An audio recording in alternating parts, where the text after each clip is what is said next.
احکام شریعت یا احکام خمسہ۔ ہادی مہدی کے گھر آتا ہے، دونوں کچھ دیر کھیلتے ہیں۔ فاطمہ باغ میں بیٹھ کر کسی کتاب کا مطالعہ کر رہی ہے۔ دونوں مل کر فاطمہ کے پاس آتے ہیں اور اس سے اگلا سبق سمجھانے کی درخواست کرتے ہیں۔ السلام علیکم۔ وعلیکم السلام ہادی، آج تو تم نے آنے میں بہت دیر کر دی۔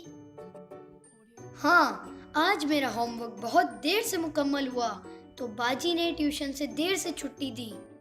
ہادی چلو چل کر فاطمہ آپی سے اگلا سبق سمجھ لیتے ہیں، وہ ذرا جلدی سمجھا دیں گی، پھر ہم زیادہ دیر تک کھیل سکیں گے۔ چلو۔ السلام علیکم آپی۔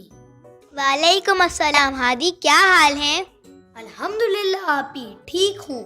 آپی ہم آپ سے ایک سبق سمجھنے آئے ہیں۔ کیوں نہیں، میں سمجھا دیتی ہوں۔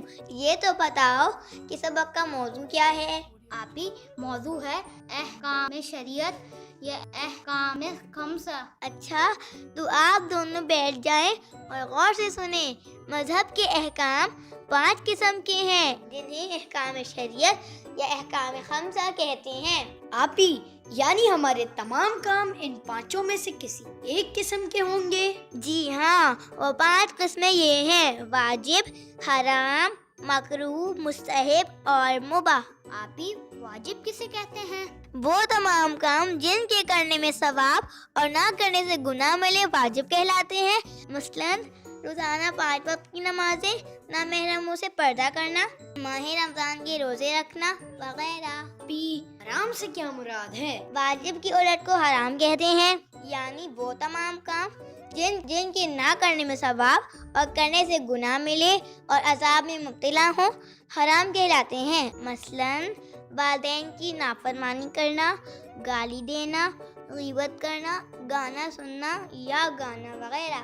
آپی اس کا مطلب تو یہ ہوا کہ واجب کام کو انجام دینا ضروری ہے اور اسی طرح حرام کام سے بچنا ضروری ہے۔ بالکل ایسا ہی ہے۔ آپی مکروہ کسے کہتے ہیں؟ وہ کام جسے نہ کرنا بہتر اور کرنے میں کوئی گناہ نہیں، اسے مکروہ کہتے ہیں۔ مثلاً کالے جوتے پہننا، ایسے لباس میں نماز پڑھنا جس میں کسی جاندار کی تصویر بنی ہو، اور ٹوٹے ہوئے برتنوں میں کھانا کھانا وغیرہ۔ آپی اس کا مطلب تو یہ ہوا کہ مکروہ سے بھی بچنا چاہیے، لیکن اگر مکروہ کام کر لیا جائے تو اس پر گناہ نہیں ملے گا۔ بہت خوب۔ اب اس کے مقابلے میں مستحب ہے، یعنی وہ کام جس کے کرنے میں ثواب اور نہ کرنے میں کوئی گناہ نہیں ہے۔ مثلاً نماز کے بعد تعقیبات پڑھنا، نماز شب پڑھنا، سونے کے لیے وضو کرنا وغیرہ۔ یعنی اگر ہم مستحب کام کریں گے تو ثواب میں اضافہ ہو جائے گا، لیکن اگر نہ کر سکیں تو کوئی گناہ نہیں ملے گا۔ بالکل صحیح سمجھے۔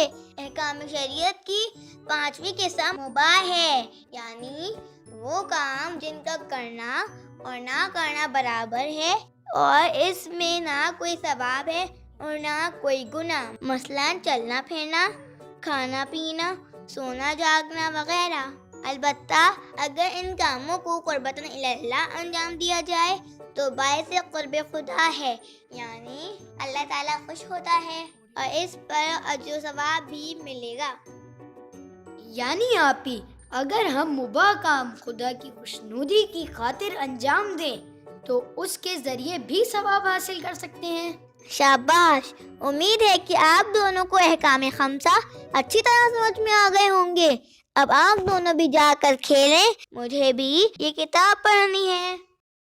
دونوں خوشی خوشی دوبارہ کھیل میں مشغول ہو جاتے ہیں۔